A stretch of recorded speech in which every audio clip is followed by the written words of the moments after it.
Greg. And I'm Billy. And we're the Fuji Guys. Fuji Guys. Hey, this video is about our F300EXR, our latest addition to our fantastic top-of-the-line EXR models, our advanced features and top features of this camera.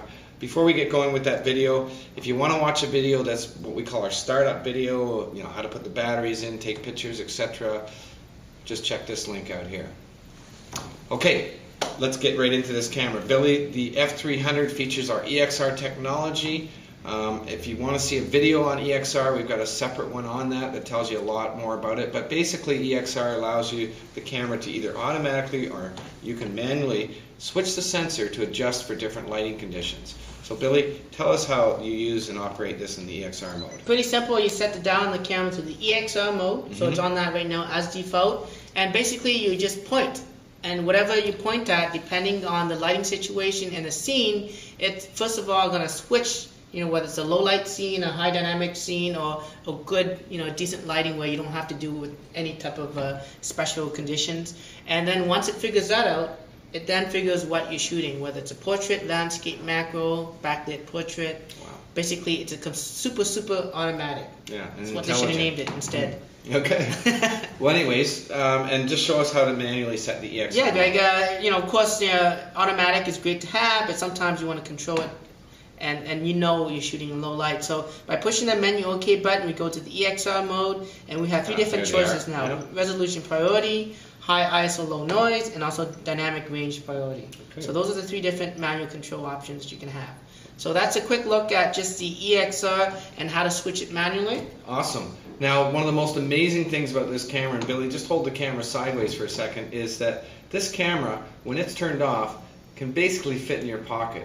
But really, it's the world's smallest camera to feature a 15 times ultra wide angle zoom lens, optical zoom lens. So as Billy turns this camera on and talks a little bit about this 15 times zoom and some of the amazing new technology that went into it, I'm just going to look in awe because I still can't believe this piece of technology when it comes to this. Yeah, we're looking at about a 24mm to about 360mm lens equivalency, which is amazing. And how that is possible is really a new technology from Fuji when it comes to lens design called the folding optics. So basically, the two optics fold out and it allows it to do a wide angle, and when you need to zoom, it slides back in again. Yeah.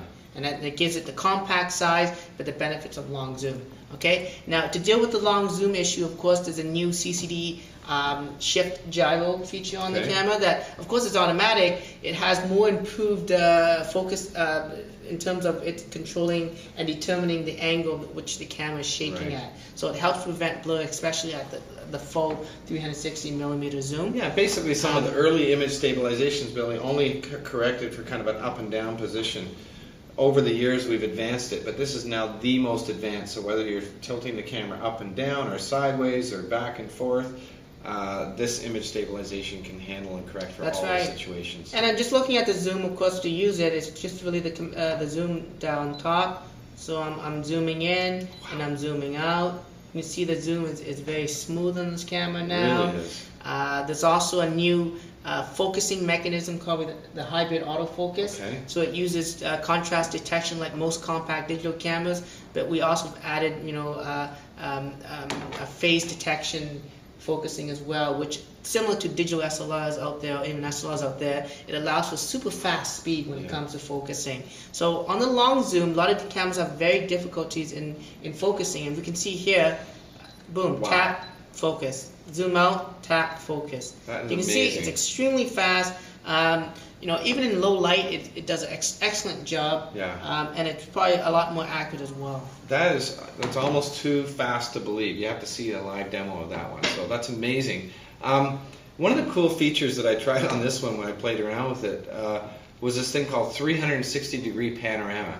And I know everyone's played around with stitching photos together or shooting panorama photos, but Billy's going to show you a mode on this camera with basically one touch of the button.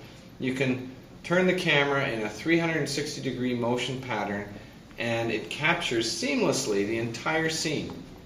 Seems too incredibly true, but just show us how that works. Yeah, Greg, it's found on the advanced dial. Okay. So when we switch the dial to advanced, you see there's three different options on that. Of course, there's the Pro Focus mode, like in the past, where we blur the background. There's a Pro Low Light mode that gives you cleaner pictures by taking multiple shots. And of course the new 360 degrees panoramic. I'm going to select that. You can change different angles, so you technically don't have to do 360. You can do 120, 240. Or 360. For this demo, let's do 360. And of course, I'm just going to do it horizontally, but if you do it vertically this way instead, and you pan it, you actually get the most resolution. Right. It's about 7,680 by 1080 in terms of resolution, but I'm just going to do it for demonstration purposes like this. So all I'm going to do is push record, and it gives me a little guide to keep the horizon straight. I'm rotating the camera, and it's kind of awkward, but as you can see, that's how it sort of works. And when I play that back again, you can see it does do a quick little a playback slideshow of the scene. So that's a little cool to have. So anyways, there's some good tips that we can give for 360 shooting, including making sure that you use a tripod, keeping the horizon line level all the way and consistent, and keeping the motion at which you turn it around at a consistent rate. So these are all covered in the instruction manual, of course, but when you do all those things right, wow, is it a very impressive thing to show people. I'm going to tell you that. The few people I did show couldn't believe what I did with this camera. So that's the 360 panorama shooting.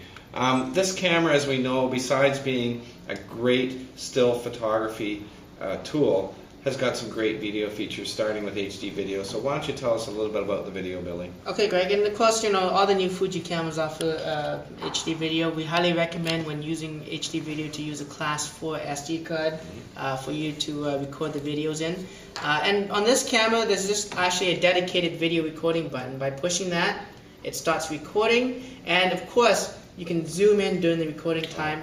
What's the new added feature, Greg, is that it's a smooth zoom now, so it's not jumpy anymore, and it's also very smooth, very quiet. They moved the microphone slightly away from the lens mechanism, so you're getting that reduced clicking sounds that you had in the past. So that's a quick look at HD video on the F300. That's amazing. That's one nice little video camera now with improved sound, smoother zooming, HD quality. That's really incredible. I know that a lot of people that buy our EXR compact cameras are DSLR owners. They own an SLR and 3 lenses, but they also want to have a good quality compact camera. Sometimes they don't like full automatic. Billy, tell me you can set things manually in this. Absolutely. Okay. I mean, you got EXR automatic, you got a program automatic, which opens up a little bit more control, and then you have shutter and aperture priority, which is just on the dial, and of course full manual controls. What's cool in this, Greg, is with the full manual controls, you use this sort of command dial, which is built into the directional pads, to change things like the aperture and also the shutter speed. So very, very easily controlled, just like you do an SLR. And it gives you an exposure guide right there too, so that's awesome. Well, that's great. I can't think of a more complete compact camera for someone who wants to travel, that does not want to compromise any kind of quality with their stills or their video. The F300EXR is really the best camera for them. So until next video, I'm Greg. And I'm Billy. And we're the Fuji Guys. Fuji Guys.